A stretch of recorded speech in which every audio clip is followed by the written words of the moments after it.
10 বছর পেরিয়ে গেছে, 10টি হজ মৌসুম, আরব উপদ্বীপ থেকে পারস্য উপসাগর। এই দীর্ঘ সময় জুড়ে সৌদি আর ইরানের মধ্যে ছিল ঠান্ডা উত্তেজনা। কিন্তু অবশেষে 2025 সালের হজ মৌসুমে সৌদির একটি এয়ারলাইন প্রায় 1 দশক পর ইরানি হজযাত্রীদের জন্য ফ্লাইট চালু করেছে, যা দুই দেশের মধ্যকার উষ্ণ সম্পর্কের সবশেষ ইঙ্গিত বলে মনে করা হচ্ছে। সৌদি বাজেট এয়ারলাইন ফ্লাইনাস প্রায় 1 দশক পর ইরানি হজযাত্রীদের নিয়ে উড়াল দিয়েছে তেহরান থেকে পবিত্র ভূমি মক্কার উদ্দেশ্যে। এটা শুধুই একটি ফ্লাইট নয়, এটা হলো দুই প্রতিদ্বন্দ্বী রাষ্ট্রের মধ্যে সম্পর্ক উষ্ণ হওয়ার জীবন্ত প্রমাণ।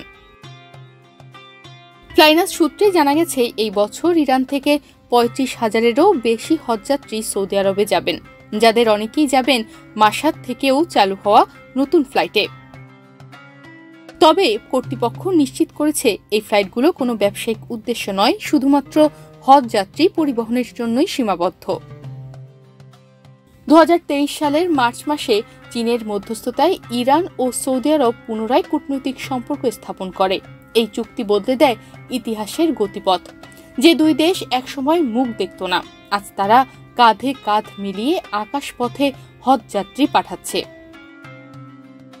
2016 সালে সৌদি আরব যখন শিয়া নেতা নিমর আল নিমরের মৃত্যুদণ্ড কার্যকর করল, ইরানের রাস্তায় নেমে আসে তখন জনতা।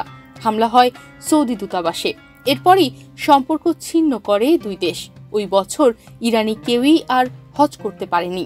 পরবর্তীতে কেবল ইরানি চ্যাটার্ড ফ্লাইটেই হজে যেতে পারতেন তারা।